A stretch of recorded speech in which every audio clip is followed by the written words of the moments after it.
Guys, welcome to Better Bachelor. This is Joker with a face for radio and a voice for print. It's kind of crazy because on TV and in movies and in commercials, men are always shown as being the dumb ones. And they've got a couple of articles that are interesting reads that I'm going to get into a little bit.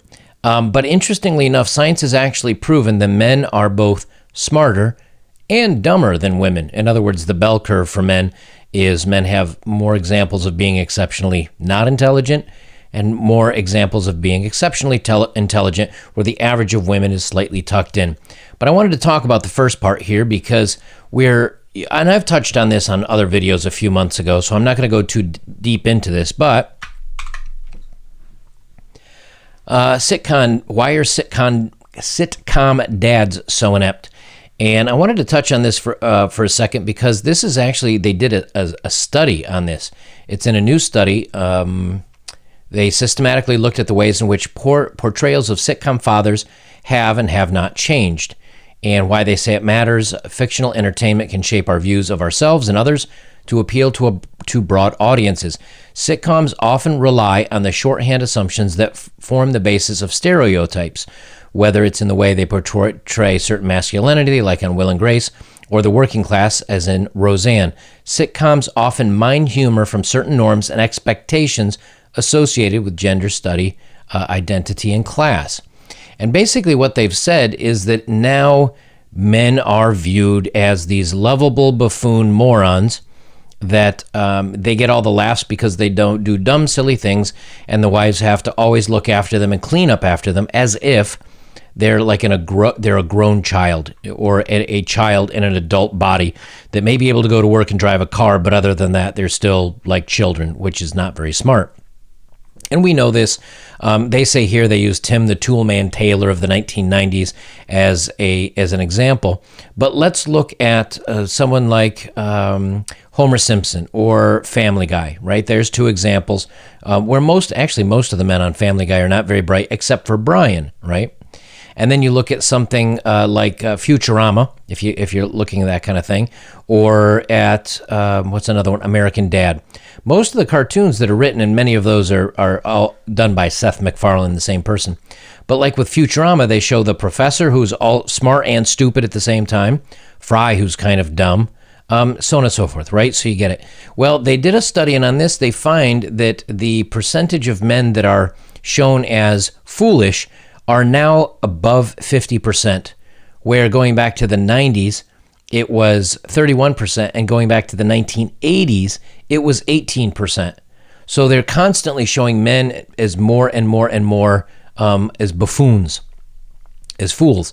And they sum it up here with fueling an inferiority complex. The degree to which entertainment media reflect or distort reality is an enduring question into communication and media studies. In order to answer that question, it's important to take a look at the new data. National polls by Pew Research show that from 1965 to 2016, the amount of times fathers reported spending on care for their children nearly tripled. These days, dads constitute 17% of all stay-at-home parents, up from 10% in '89.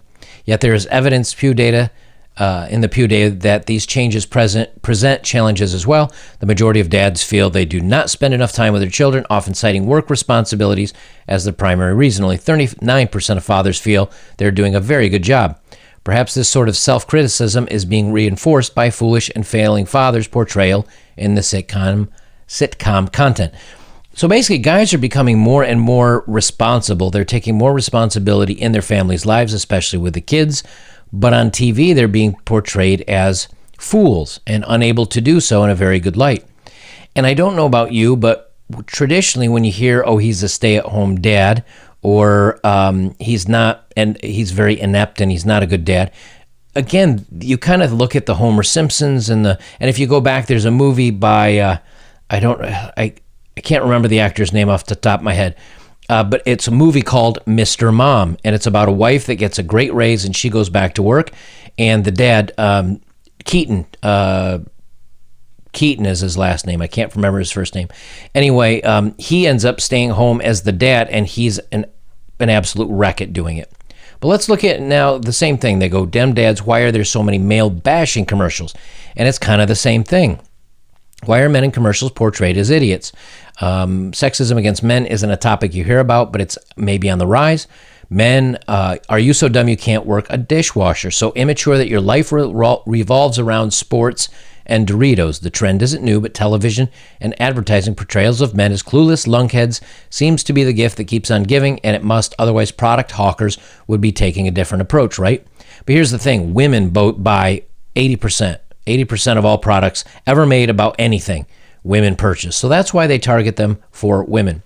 They have here's an example. The first woman, this is the first for women insurance company saying men are stupid enough to drive their car off a cliff. I'll leave a link to these below if you want to check out the commercials.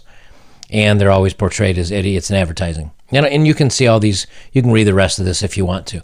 But here's what I wanted to get to. Oh, and one more thing. A study says in a prestigious medical journal that men are idiots. And this is in Business Insider. And if you read down through this, they talk about the Darwin Awards that they always give out. And they touch on the subject of half of the study, which is, yes, men are dumber than women. They are. And they run through this, and they give you a bunch of examples of guys doing dumb things, and they sum it up by saying, some Darwin Award winners engage in truly idiotic behavior, etc., etc. As we all know from personal experience, most guys do dumb things all the time, especially when friends and beer are involved. They do these things. They do things that cause distress to some of the more rational people around, like swimming across a lake in the middle of the night just because earlier in the day they saw alligators in it. Oops, there's even a show about it. So they give a bunch of examples like this, and I thought that was the sum up, but let me see if I have the sum up of the whole thing here. As for why the Y chromosome works the way it does, we aren't sure. Presumably, idiotic behavior confers some as yet unidentified selective advantage on those who do not become its casualties, writes the authors. The team plans to follow up its research with observational studies of men and women with and without alcohol in Christmas party settings. That's science, folks. As Business Insider's only male science reporter, I'd say you can't argue with the science. And basically, they just call men stupid. The end. But let's get to the truth of it. Milo, sorry girls, but the smartest people in the world are all men. They are, and they're also the dumbest, like I was saying. And they say, but the reason why this is an interesting article is because we're always portrayed as dummies. And frankly, I don't like that. But the problem with it is that if you're a young man growing up today, and if you're a young woman growing up today, and you see all men being portrayed as dummies on TV, number one, men are going to feel like you're inferior. And that's not cool. And in the same token, women are going to feel that men are inferior. That is also not cool. And we've seen the backlash of this because women they're doing better in school, they're graduating colleges at a higher rate, and when they finish, they say, I want a man, because of hypergamy, they say, I want a man that is better than I am. And they're having a harder and harder and harder time finding that guy that they want to settle down with that is superior to her. So what does she do? She ends up using all her time going around and having casual flings with attractive men, never getting the point to settle down because she can't find somebody that's good enough to settle down with. So in the end, women and men are both losing out in the long term. But let's read this study because I want you to hear, guys, that yes, we may be exceptionally stupid, but in the same token, we're exceptionally smart. We're constantly told that sexism and stereotypes are what hold women back in maths, engineering, and tech, but it's a lie. The real reason there aren't more female astrophysicists is that number of really, really smart girls is minuscule. Sorry, no offense, but it's true. Of course, the odd mold-breaking chick brainiac who gets a lot of press attention, but they're the minority, and not because girls are off-put by some mythical male-dominated patriarchy. There's little doubt that men occupy more of the high end of the IQ scale. Every study comes out the same. IQ is not a perfect measure of everything, but it's the best indicator available of whether someone will be able to complete at the very highest levels. Politically correct publications such as The Quartz phrase the science like this. Even in these enlightened time, men do display a wider range of intellectual ability, using several different methods or measures of intelligence, including IQ and SAT scores. More men are found in the high and low tails, according to Josh Aronson, a professor of applied physiology at NYU. In other words, men are brainier and more stupid than women. One commonly cited IQ distribution graph, for example, looks like this.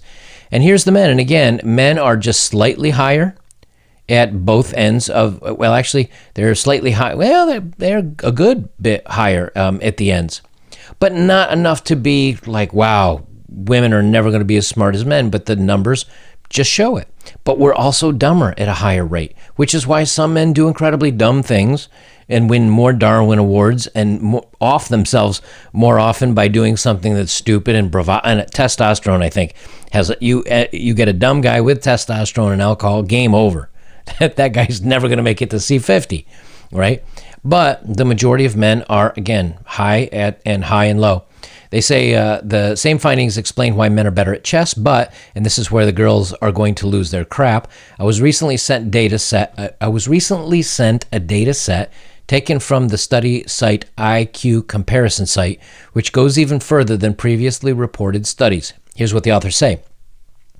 Male and female mean IQs are about equal below the age of 15, but males have a higher mean IQ from age 15 on. The effect of the differences in IQ is largest at the high extreme of intelligence. Since many of the more prestigious roles in society are associated with high IQ, the lack of female representation in these roles may be partially due to fewer females being competitive at the highest levels. Now, I'll tell you a fun story, and I'm not going to brag on myself really. Because I'm not going to give you the number. But I was at one point a member of Mensa, and I decided not to continue on because they want money from you, and you get to go to meetings occasionally and hang out with a bunch of crabby, snooty people that think they're brilliant. I mean, they are brilliant, but they're very snooty. The interesting thing is my ex was, she actually had her PhD in microbiology. And it drove her nuts that every IQ test that we took, no matter what type it was, I always came out several points higher than her, even though I'm only like a year and 3/4 into a 2-year associate's degree. And I used to give her a hard time about it because I'd say, man, here you did all that schooling, didn't graduate till you were 28, PhD, fellowship, bachelor's degree, all this schooling, and the dumb guy that only finished high school, never finished college, is smarter than you. That's got to drive you crazy. That was when we were not on really good terms. But the point being is that more men are on the outside of the ratio. So I'm going to leave these links to the study. I don't want to read down through the whole thing, but it is scientifically proven that men are brighter and men are dumber than women. But the problem is with society continually putting out that women are now the superstars and men are the buffoons in commercials, in TV, etc., etc. I think that has a lot to do with why women are having a hard time respecting men. And it's why women are having a hard time getting in a relationship with men because they don't look at men as something to be proud of. They don't look at men as something to be desirable. They don't look at men as their equals anymore. And over time, I think what happens is women say, hey, you know what? I can go out and have some fun with a good-looking guy. I can get my rocks on. If I decide to have a kid, I can have a kid. Big daddy government and some child support will help me raise the kid if I want to, but I don't want a guy in my life because they're stupid. They're unnecessary. They're not a provider. I'm better than them. They don't have as high an education. Even if they make more money than me, a lot of women would still not take a man that's lesser educated than she is. But again, remember, this is coming from a woman that may have a gender studies degree telling a guy that does, some pretty serious electrical or plumbing or mathematic or something, that where you really need to be sharp and on your game. This is someone with a gender study degree telling this guy that he's not smarter than her because she has a piece of paper. But let's face it, you can almost walk into any college today and buy a degree and just sit around, stay awake, and they'll probably pass you with a C. I know, and maybe at some point I'll do something on this, but I know I've read so many places where they say, no, we want everybody welcome in college. We want as many people that want to come to college as possible. We want as many people to graduate college because that entices more people to go to college. So what good is college if everybody can go and everybody can do well and everybody can graduate? Then why do we even have college? Why not just tack that on to the end of high school or something or other? At a certain point when everybody can do it and no one fails, let's be honest, it's not worth anything. And so colleges, really their college degrees in many cases are not worth the paper they're written on. Guys, if you'd like to support my work, links are below. And if you have directly, thank you very much. And the best way you can support me is like, comment, share, subscribe. And only about 38% of you are subscribed, so check that subscription. And if you are, double check. Make sure that you haven't been undone, because that's happened as well. Guys, I'll leave it there. This is Better Bachelor. I'm Joker. And remember, yes, men are incredibly stupid, but we're also incredibly smart.